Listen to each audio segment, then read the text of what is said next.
Welcome to another episode of the Health Coach Academy podcast. I'm your host, Omar Cumberbatch of OmarCumberbatch.com. So excited to share today's guest. He came on this podcast, Burns Fat, and absolutely crushed it. And I asked him to come on the Health Coach Academy podcast because I know that health coaches' number one question that they get is what kind of supplements should they be taking?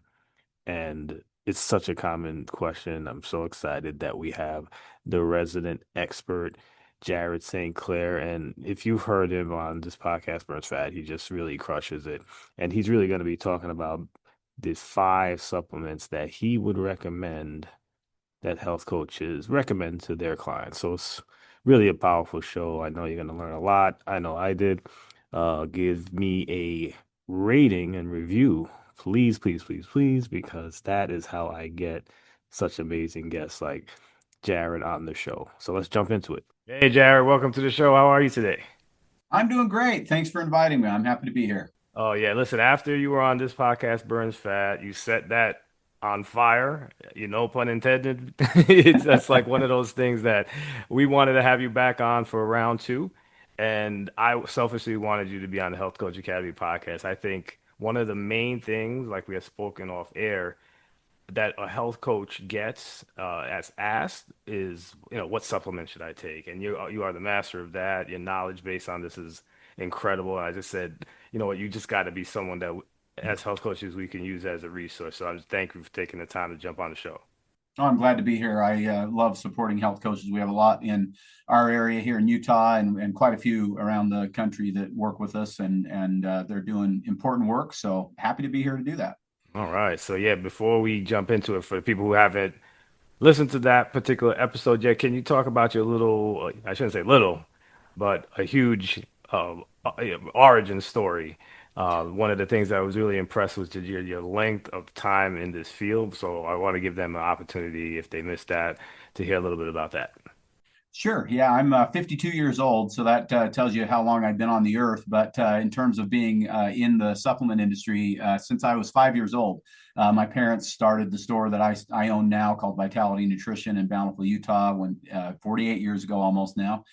And I started managing it when I was 15 years old for them because it was a side hustle kind of a business back then. My mom didn't want to work outside of the home anymore, so mom and dad turned it over to me at 15. And then by the time I was 22 and starting my own family, I bought the business from my parents at that point. So I've now owned it for a little over 30 years.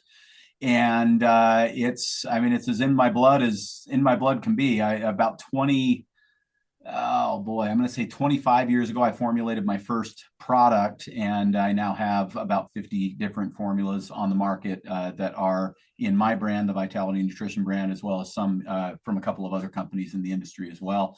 So, from the manufacturing standpoint, formulation standpoint, and then working with end consumers of supplements, that's pretty much what I've done my whole career. Yeah. So you're an expert, obviously. I hope so. Although every time I think I know a lot, I keep learning more. So you can't keep the mind closed and think you know it all. That's for sure. There's way too much to learn when it comes to health and the human body and supplementation and all that.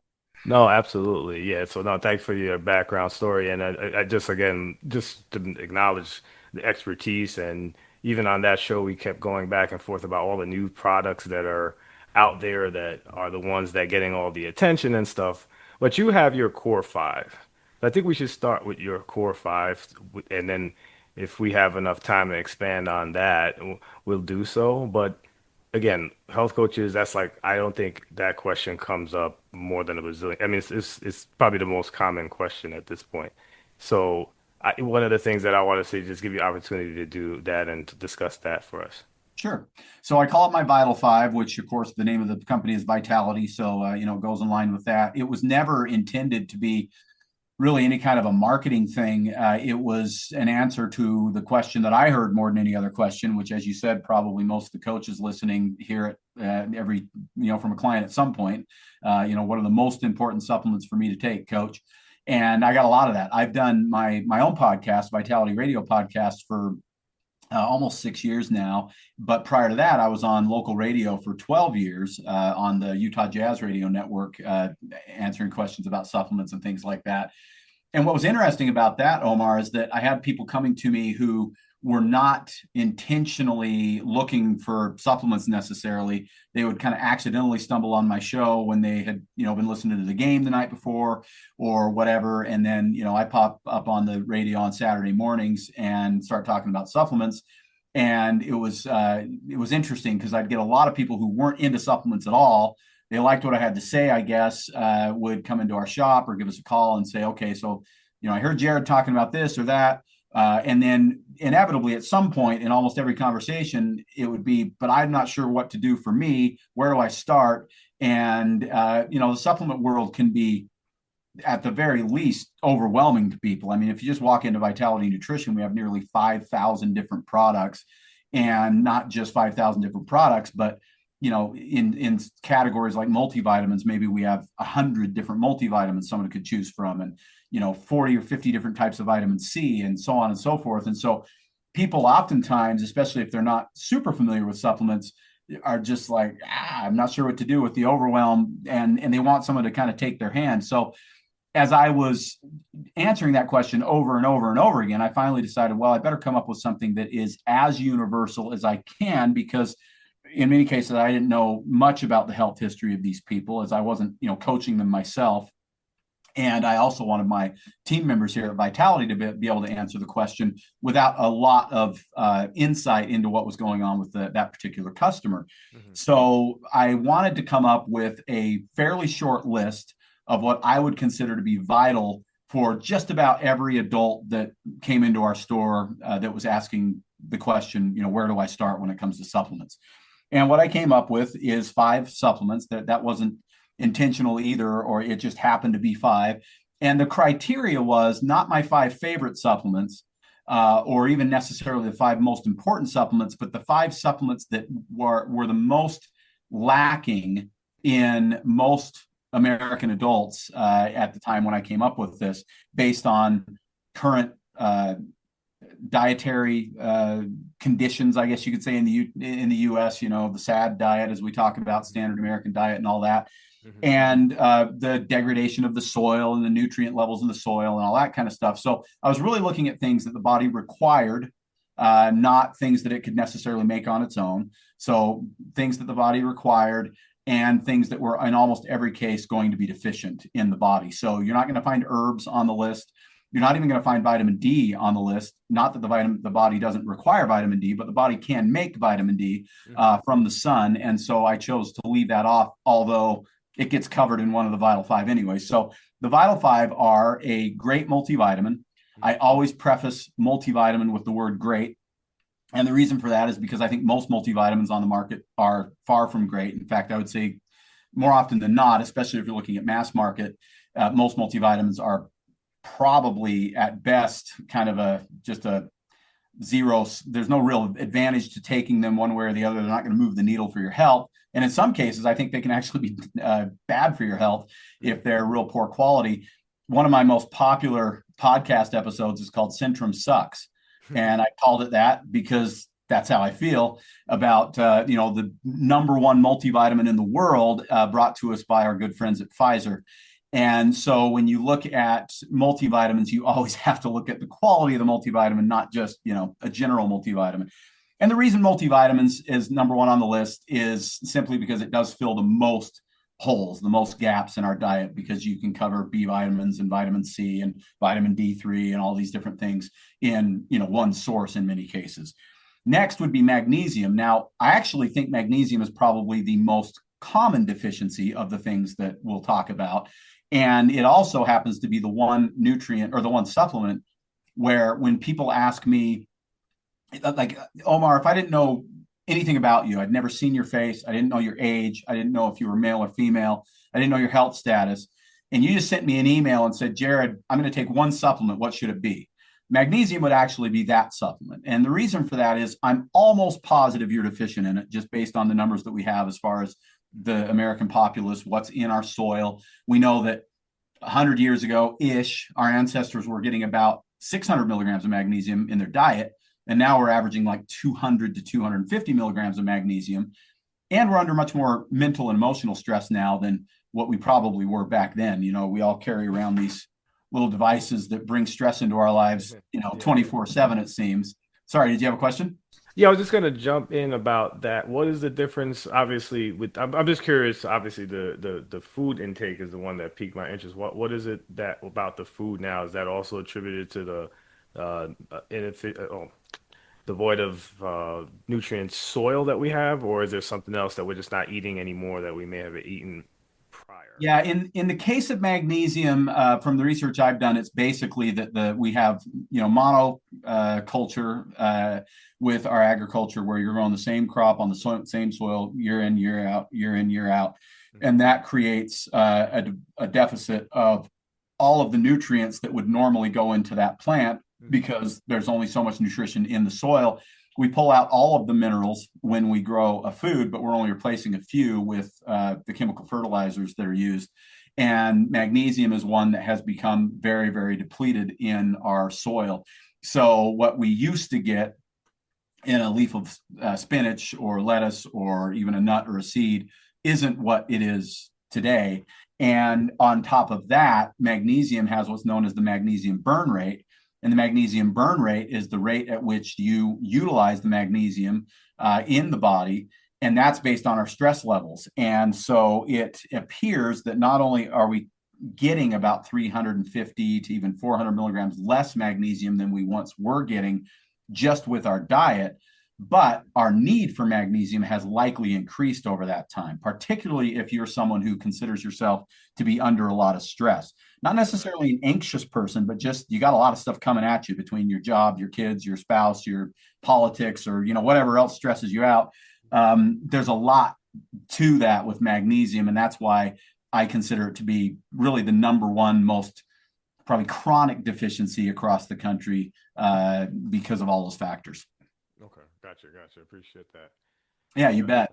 So we have a great multivitamin. We got magnesium for what it's worth. My personal preference, and I'll throw this out there too because all of us are getting marketed to all the time. And when my family started Vitality Nutrition, there really was no marketing in vitamins and minerals. There was almost no business in vitamins and minerals. It was Hmm. 1977 was a terrible time to open a health food store. Hmm. Nobody was really interested back then. And yet my parents were passionate about it. They wanted to do something in the community. They wanted to give a place for their kids to work and grow up and learn and all that kind of stuff. So thankfully they did that for us. But it was not really an industry back then.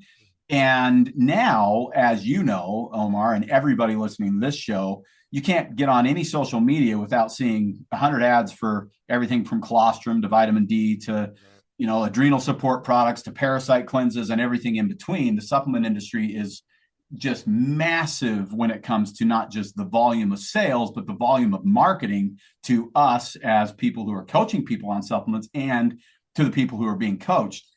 And the thing that is frustrating about that is now we have a lot more people in the industry who are taking advantage of a massive amount of demand and unfortunately a fairly high level of let's say ignorance when it comes to the end consumer, because the supplement industry itself and supplements in general, there's a lot to know, right? I mean, we've got dozens and dozens and dozens of different vitamins, minerals, herbs, amino acids, and so on. And trying without working in the industry yourself and having regular conversations with people who are using these things, it's pretty tough to get on top of all this stuff.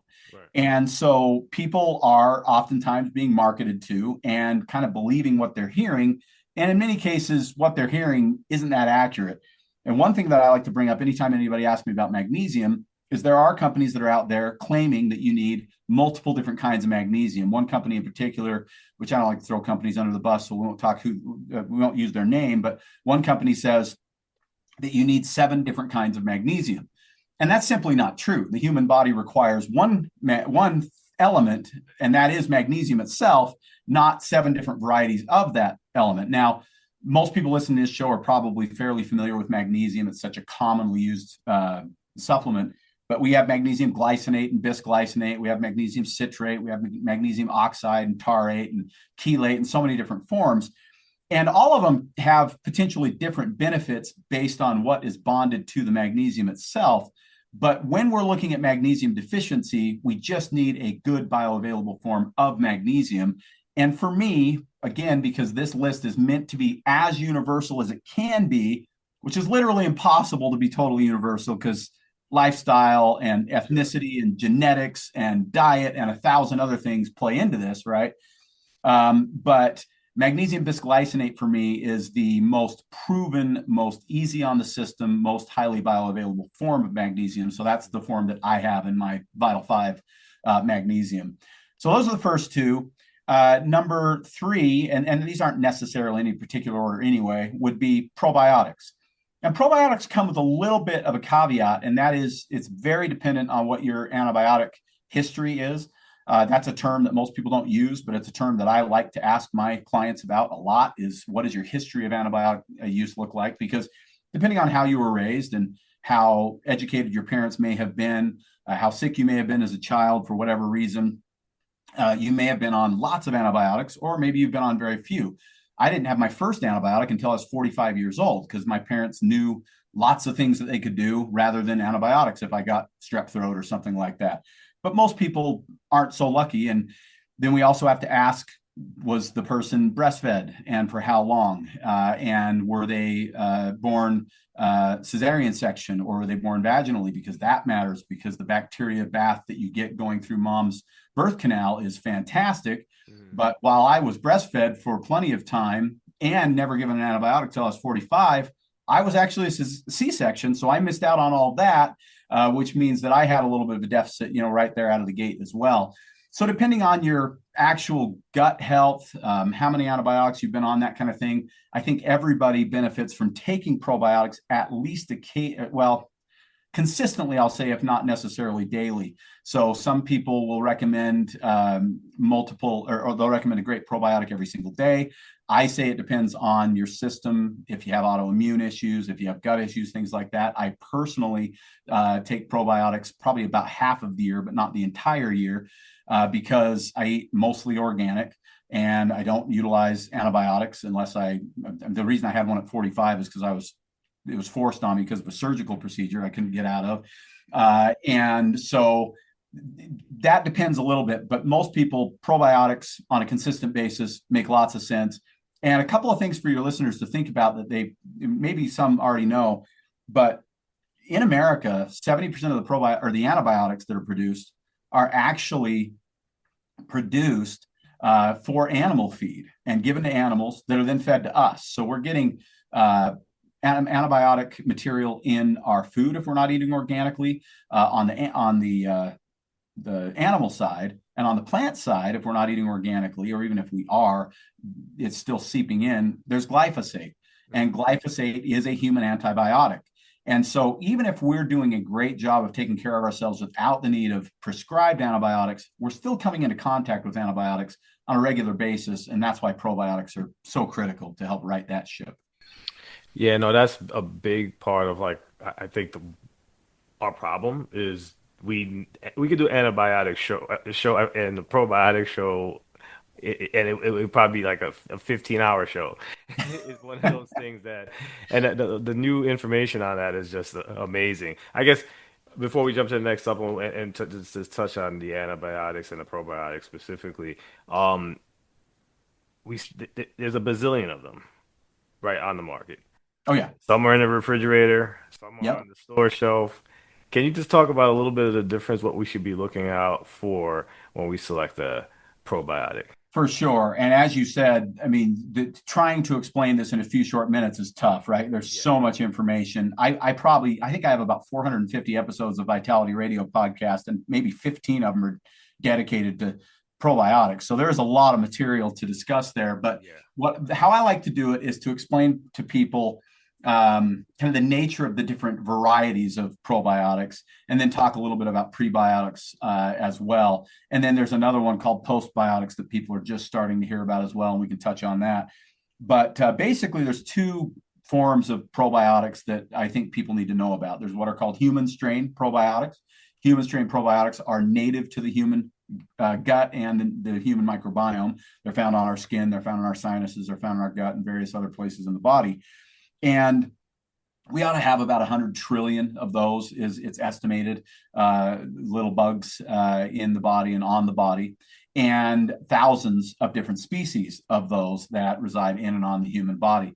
And if the body is, relatively unchallenged with things like antibiotics and cesarean section births and lack of breastfeeding and things like that, then the body, the microbiome kind of takes care of itself. It's when it's threatened by these other things that can knock it down that we get into trouble.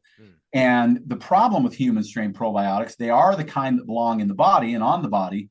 But when we get them out of the body and then try to get them back into the body through a capsule, we can run into a lot of problems. And that is because they are very, what's the word? They're not very resilient little bugs. They're very easily killed. They can be killed by oxygen. They can be killed by acid. They can be killed by heat. There's a lot of different things that can kill these bugs. And one of the best ways to kill a bug is to put it into acid.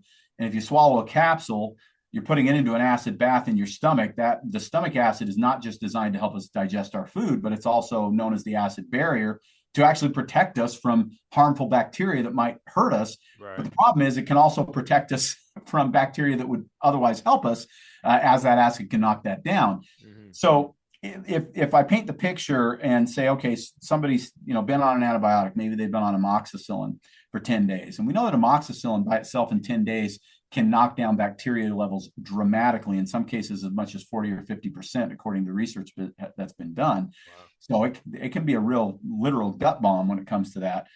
And then we have to try and replace all that. If we're trying to replace it with human strain probiotics, there's two major deficiencies. One is, as I said, they're not particularly resilient. So swallowing the capsule, getting it to go all the way down to the colon and then do its thing and proliferate and grow and reproduce is a challenge because of all the things I said, heat and acid and everything else. But also, I mentioned earlier that there are thousands of different species. If you look at a great human strain probiotic, it might have 40 or 50 or 60 different species. I've seen them as high as 100 species. None of them are anywhere close to 1,000 or thousands of species. So you're never going to have a complete probiotic supplement that could be taken. The only way that I know of to get really a complete human probiotic back into the system is with a fecal transplant, which we don't have time to talk about that. But I think people by the name probably have a pretty good idea what that means. And I'm not necessarily opposed to that, but that's a pretty significant step, and it's reserved for very, very sick people at this point. Yeah. So if you're trying to swallow with a capsule, you have those deficiencies.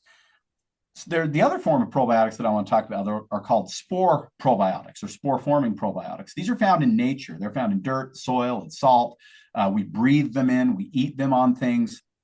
We may get them when we lick our fingers. There's all kinds of different places we can get these guys because they're actually found in our environment. Mm-hmm. What's cool about them is because they're found outside of the human body and they're found in places with high heat and high acid and high oxygen and all these things that would normally kill off our bacteria, these guys are super resilient.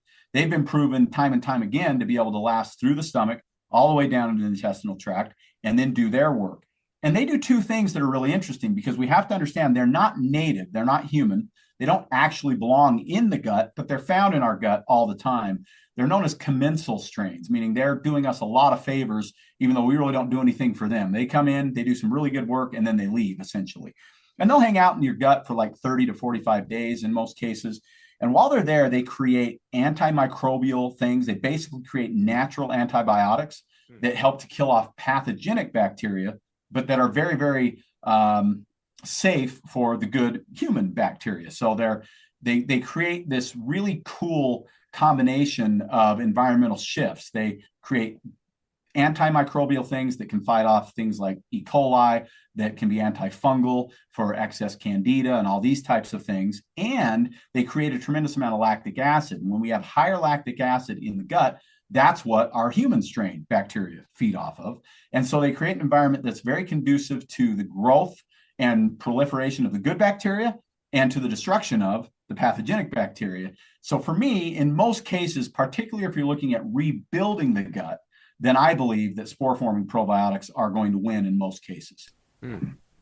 It's very fascinating. One of the things I wanted to talk about that I haven't heard of it. I know Lori had heard of it, so it was news to me.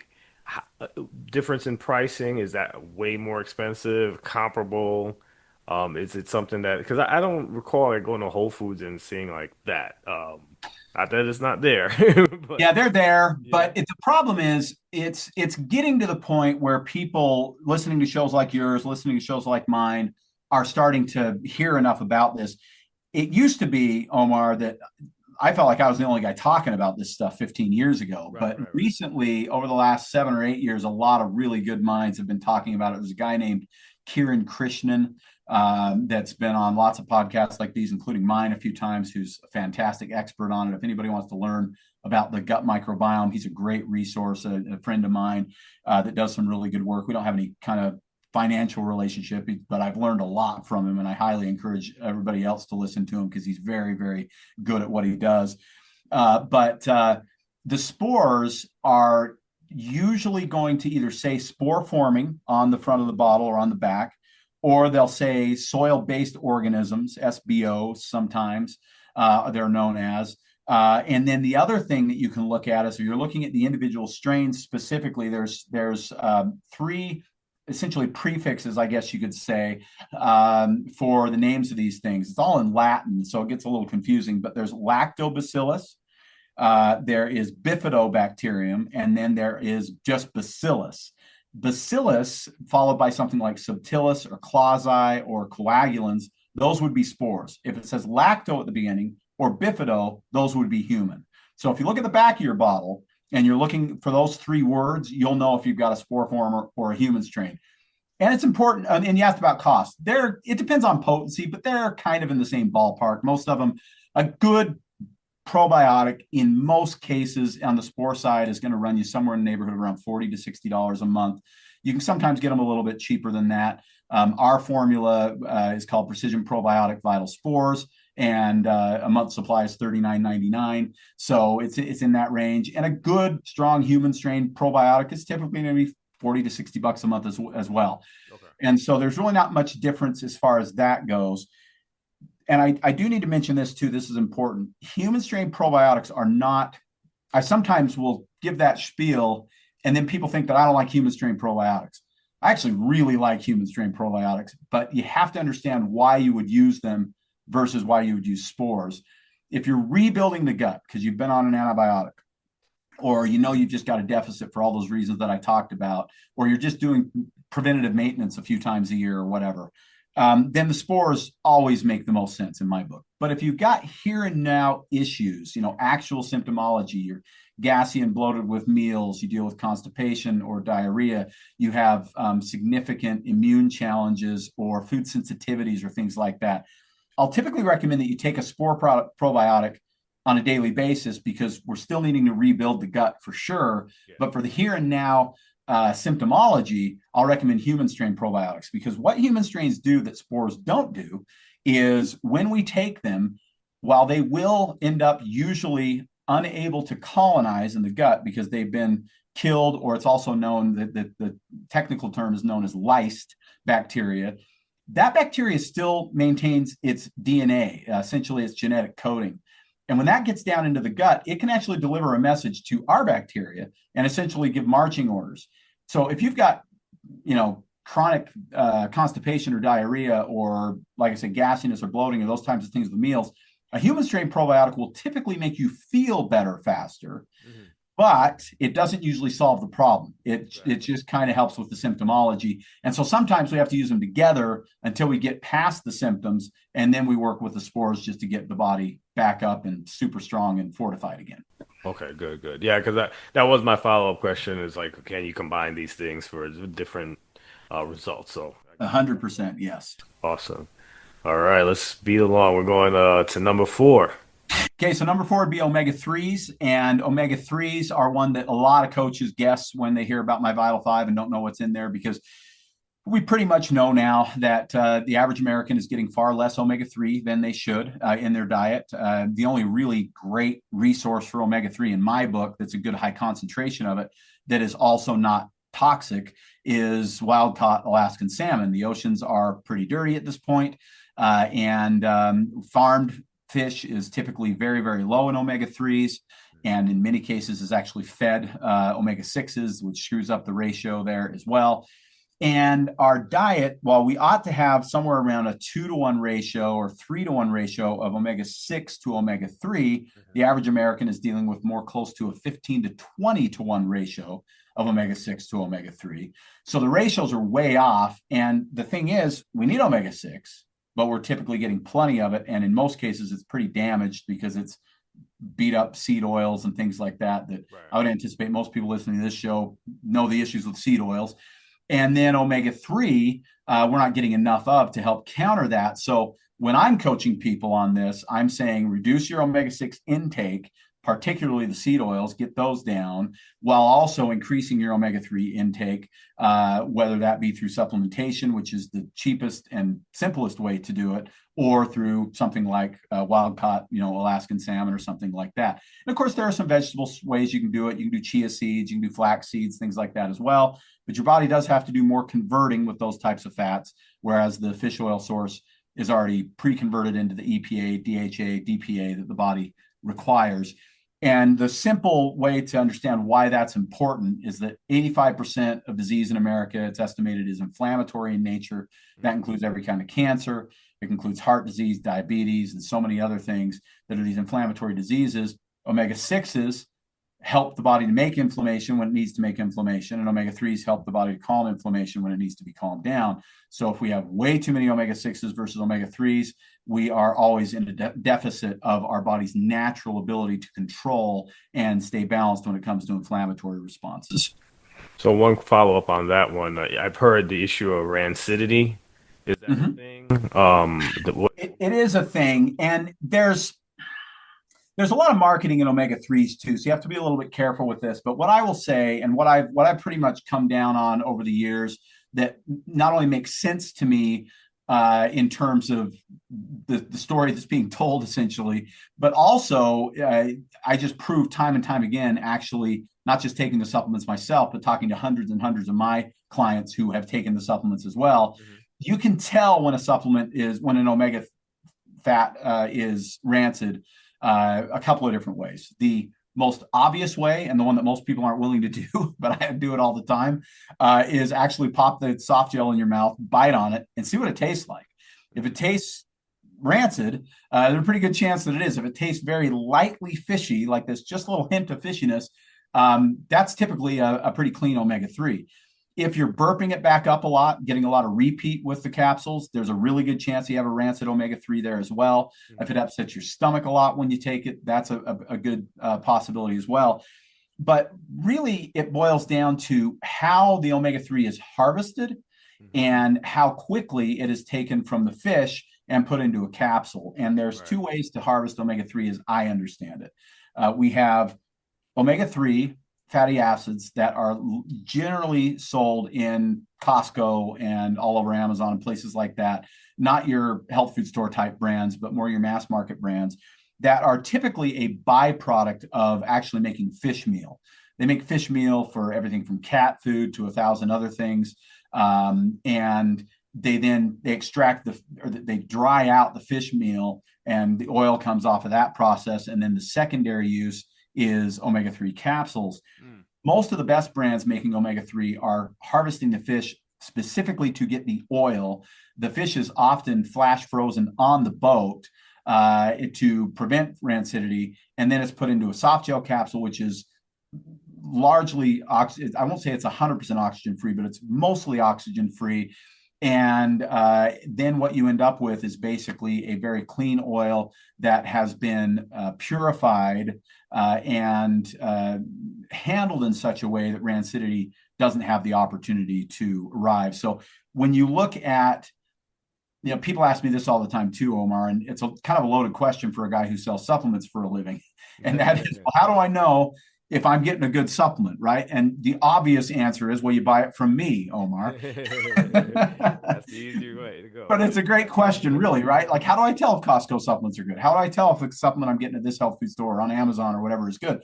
And that's a tough question. I do podcasts, just about this as well, because it's a very commonly asked question. But when it comes to omega 3s, what I say is because there are so many factors that are involved in making sure you're getting a health promoting product versus a health degrading product, which a rancid fish oil would actually be negative for your health, you just go with a high quality omega 3.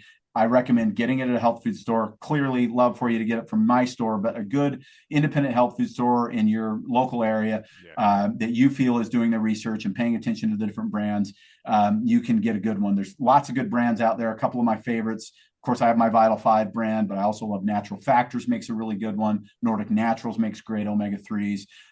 There are some very good ones out there, but you really don't want to skimp when it comes to omega 3. If you do, you're risking a lot when it comes to the quality of the product. Understood. All right. So last but not least, number five. And this is the one a lot of people don't guess. And it's probably my favorite one to talk about because I think it's the one that's the least educated on. Everything I've already said, I would anticipate lots of people listening have heard at least parts of what I was explaining there. Yeah. But digestive enzymes are my number five. And I already said that, I put multivitamin number one and started with that just because it fills the most gaps. But then I talked about how magnesium is probably the one I would recommend above everything else for the average person. For me personally, and also for my wife, both of us 51 and 52 years old, we notice a bigger difference if we do or don't take digestive enzymes than any of the other things that we take in the Vital 5. Now, that won't necessarily be the same for you or for someone listening to this show, but I love to tell this story. My wife, when I met her almost 8 years ago now, was a very unhealthy person. She'd been raised pretty standard American when it comes to diet, doctors, and all these types of things. She was diagnosed with depression as a 13-year-old, was put on Prozac way back then.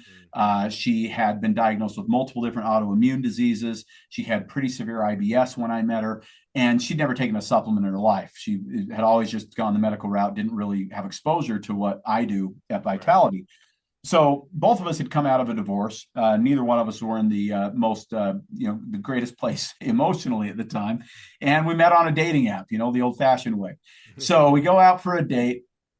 And the first date that we're on, she is trying to eat with me and she's not eating much. And I'm thinking to myself, okay, does she not like her food? What's going on here? And I just asked her, is your meal okay? And she says, I'm sorry. Every time I eat, I hurt. And of course, the guy that sells supplements for a living, the thing I'm thinking is, oh, well, I know what we could probably do for that. Yeah. And so I told her, I said, I can help you with that if you're interested. And she said, well, I would be interested, but I also knew because we'd already had a couple of conversations about, what she did or didn't understand about health and fitness and nutrition and all these things, that she wasn't particularly buying into the whole natural world. Her mom was a nurse. Sister was a nurse. She spent years as a CNA. She was very much in the more, modern medicine world. And we grew up very, very differently. But after that meal, we went back to my store. I gave her a bottle of one of my favorite products. It's called Back on Tract. And it's a combination of digestive enzymes and spore probiotics and some herbs that are naturally anti-inflammatory to the gut, fennel and ginger and peppermint, things like that. And I said, take these next time you eat and let me know how it goes. Now, I have to preface all this, Omar, with this. If you go out on a first date with a guy that you met online, don't take any pills that he gives you. Okay?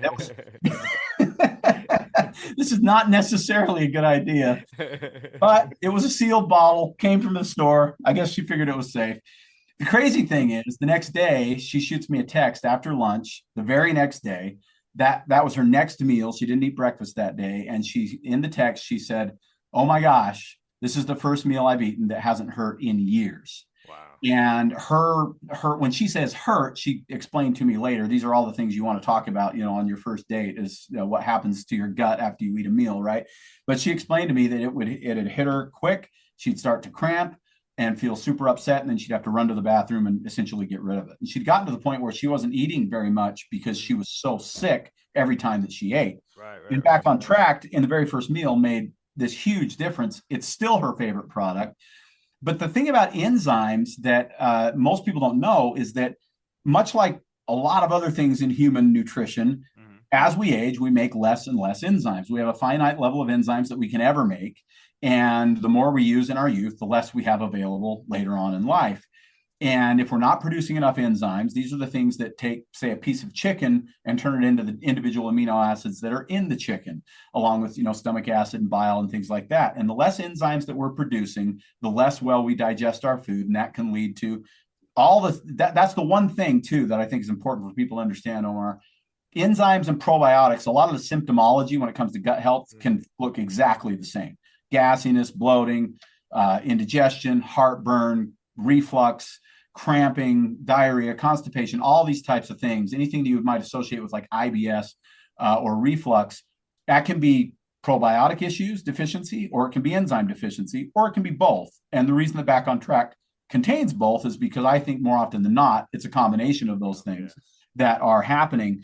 But in the case of my wife, I can promise you that it was the enzymes that made her feel good that meal, because the probiotics just don't work that fast. They take a little bit of time to get in there and do the job. Right. So I love digestive enzymes. I tell people once you hit 30 years old, you probably are deficient, and it's probably a good idea to start experimenting with those with your meals and see how you feel. Yeah, that's very interesting, and that's a good one that kind of came out of left field. I remember when we went over it on the other podcast. I was definitely surprised that that was thrown out there. I did think it was going to be vitamin D, but like you said, that's another beast on its own. So Mm-hmm. vitamin D is still important, but Yeah, and I certainly don't say don't supplement with vitamin D. I just don't quite consider it a necessity, because if you're trying, you can get enough vitamin D from the sun. I prefer that you get vitamin D from the sun. sure. I sell supplements for a living. I'd love to never sell vitamin D because everybody's getting it from the sun. That's how I think we're meant to get it. Yes. But that's not necessarily realistic for a lot of people, particularly in colder climates. I mean, I live here in Utah, and 6 months out of the year, you're not getting much sun. Yeah. And so we have to recognize that. And then, of course, your pigmentation of the skin makes a big difference. So, the lighter skin you are, the more easily your body can make vitamin D with less sun exposure. The darker your skin is, the more sun exposure you need to get enough vitamin D. There's a lot of factors there. But my Ultimate Vitality multivitamin is very high in vitamin D3. So while I didn't include it in the Vital 5, technically it is in the Vital 5 as I recommend it. Oh, it makes a lot of sense. Good way to get it all in together. I guess to end, we'll end it on vitamin D with the one thing that and then I want to get the health coaches all your information so we can keep in touch with all the good things Sure. you're doing, and obviously become one of our go-to resources for, this particular subject. But with vitamin D, you need vitamin K. Mm-hmm. That has Vitamin K2 in particular is the one that most of us are pretty low on, and that is super important when it comes to vitamin D3. Okay. All right. Yeah, that's Yeah. one of the things that I learned over the years that's very important to if you're supplementing with vitamin D, you definitely have to have K2. Okay, perfect. Wanted to Yeah. Would you like me to elaborate on that so people understand why? Yeah, that'd be great. Yeah. Okay. So this is an interesting one, because I remember at the very beginning, Omar, you asked me, how long I've been doing this. And I talked about, I've been doing it my whole life. It was only a handful of years ago that I really caught on to why the vitamin D3 K2 thing was so important. And for years, I'd been selling just vitamin D3 on its own and not really recommending K2 with it. And this is one of those things where, as we get more research, we learn better and we do better. And now I doubt there's anybody listening to this show that has not at least heard that we've got to have D3 with K2. Not necessarily sure how many people understand exactly why, but it's a really important, critical thing. There's a woman who I had interviewed on my show, Dr. Kate. She's got a French last name, Rumé, I think it is. Okay. Fantastic book called The Calcium Paradox. And what she talks about is how Americans, well, North Americans, specifically Americans and Canadians, because she's Canadian, tend to have plenty of calcium in their diet and plenty of calcium in their bodies, but not necessarily plenty of calcium in their bones and their teeth.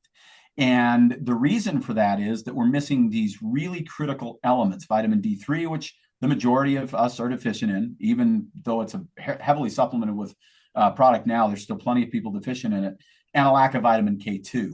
Vitamin D3 has a really interesting interface with calcium. When we take vitamin D3, it helps the body to absorb more calcium through the gut into the bloodstream, and then take it where the body needs it. Primarily, we need that in our teeth and bones. That's where most of the calcium needs to eventually get to. But what transports it into the teeth and bones is the vitamin K2. And this is important on two levels, because if we don't have enough K2, then the calcium that's there can't get where it needs to get, to the bones and the teeth. But worse than that, it's still got to go somewhere.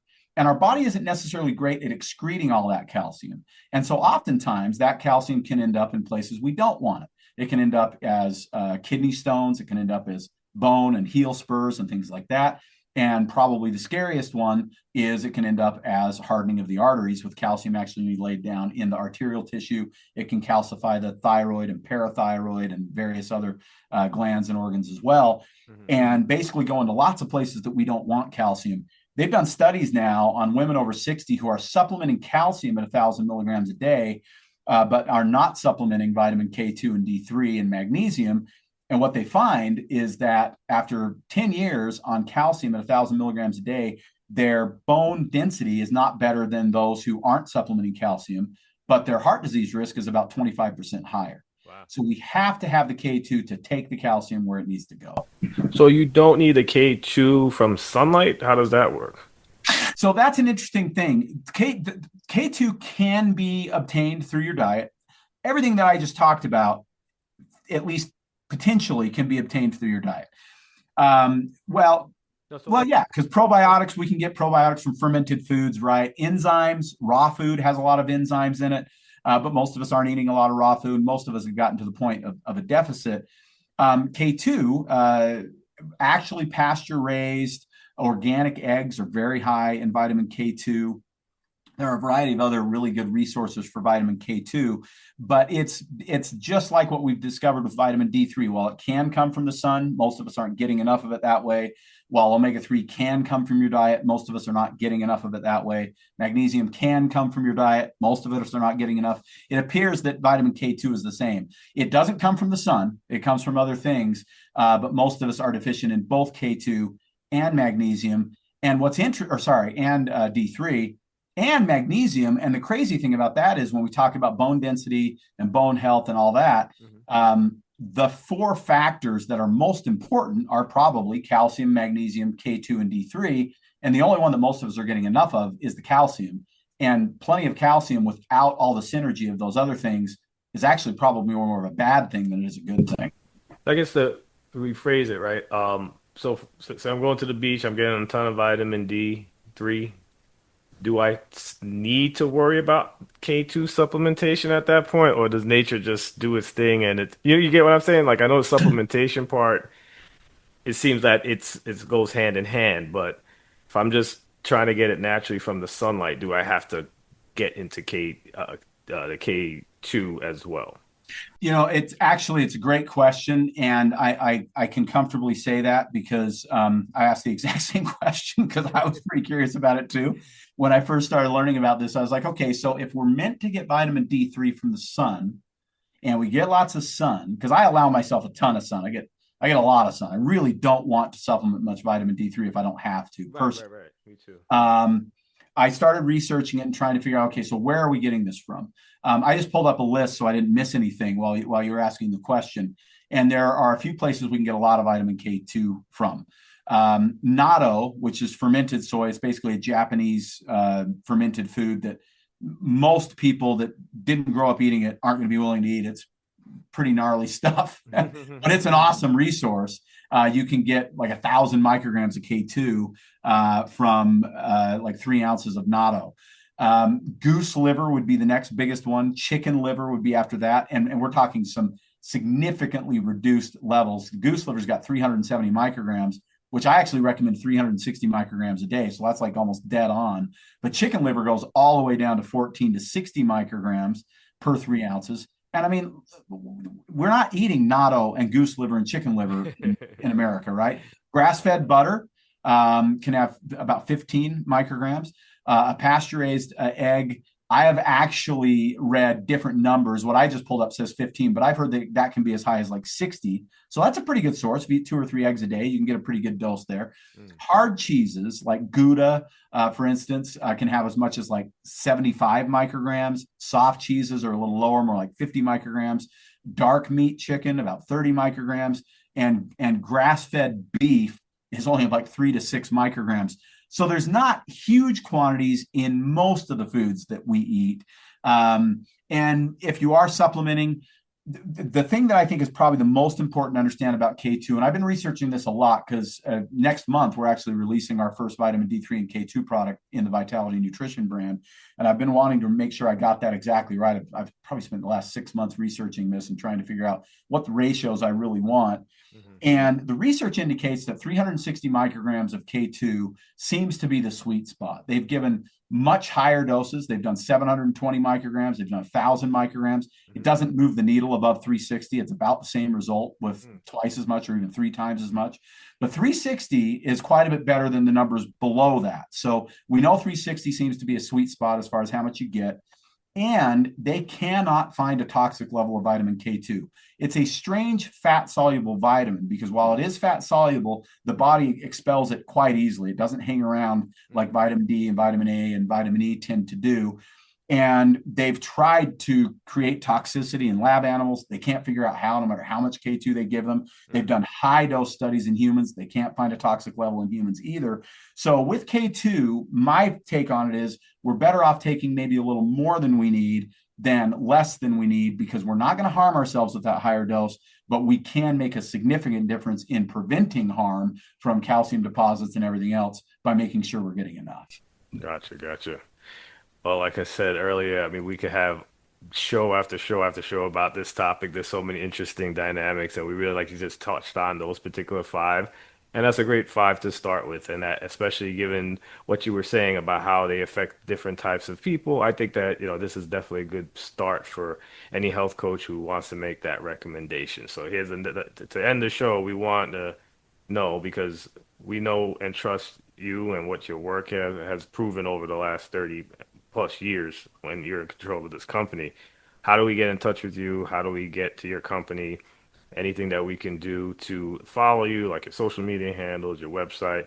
And yeah, I think that'll be a great resource. And then we also are gonna have in the show notes some information on maybe how to get some coupon codes and such, and we'll take it from there. Awesome, you bet. So my family business is still a family business. My parents started it. As I said, I've managed it for the last, I guess, I don't even know what it is, 37 years or something like that since they turned it over to me at 15 years old. Owned it for the last 30. My oldest son, Bridger's been here for 10 years. I now have a niece and 2 daughters that work here as well. We are still an independent, one location brick and mortar health store in Bountiful, Utah. We do have a website though now that we opened years ago called vitalitynutrition.com. And what a lot of people love about working with us, because I hear this all the time, is that we do still give that personalized service. I've got a great team around me that's been with me for years and years now. There are 4 of us on the team now that have 10 plus years of experience here at Vitality Nutrition. And you can call us at 801-292-6662. That's our number. No matter where you're at, we're happy to take your phone call and answer your questions. We can take care of things over the phone as far as questions, and then you can jump on our website if you're interested in making purchases, or we even do that over the phone if you want to do it old school like that. You can also go to our website, vitalitynutrition.com. There's a chat feature there. And right now, anyway, until it gets too busy, we're pretty busy. So we're trying to figure out if we have more options soon. But my son, Bridger, and I answer all those chats. Not right away. So recognize that we're not AI. We're actually real people. We get to them as quickly as we can. But we will answer your chat, usually the same day and oftentimes very quickly after you answer it. But you can get one-on-one service. You can answer, get the questions that you have answered. And as I mentioned before, I've got my own podcast, Vitality Radio Podcast. I think we're very close to 450 episodes at this point. And if you want to know about magnesium and you want more than the 10 minutes or whatever it was here, I've got a magnesium user's guide on there that people have found very, very helpful, where I talk about each of the individual magnesiums and how to take them and why. I've got lots of probiotic shows and enzyme shows and multivitamin shows and so on.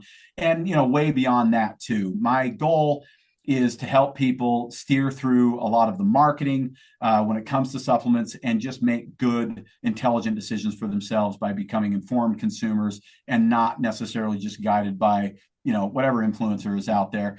And I recognize too, and I'm very open about this on my show, Omar, I'm a guy who sells supplements for a living. I get that. So I have my biases as well. I would love for anybody listening to this show to become a customer of mine for sure.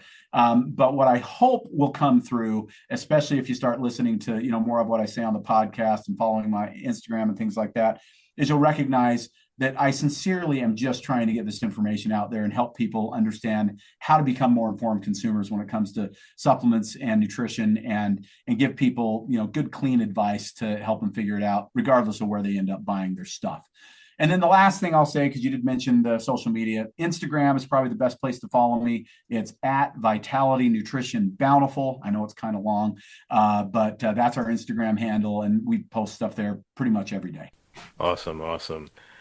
Jared, you've been fantastic again. I want to just thank you and just for being on the show and just sharing all this wonderful information. I hope you have a great rest of the day. Well, I appreciate the opportunity. As you can tell, I love talking about this stuff. So anytime. Thank you so much, Omar. You got it. Have a great day. Hope you enjoyed listening to today's episode of the Health Coach Academy podcast. If you did, jump over to iTunes and leave a rating and or review. It goes a long way in helping get this message out to our fellow health coaches and people in our industry. Also, if you can, jump over to my website, omarcumberbatch.com, where I give out a lot of freebies, including my 5-day sugar challenge for people who are having issues with sugar. And also for health coaches, I have the book, Hidden. It's the 6 not so obvious ways to get your clients unstuck. Have a great day.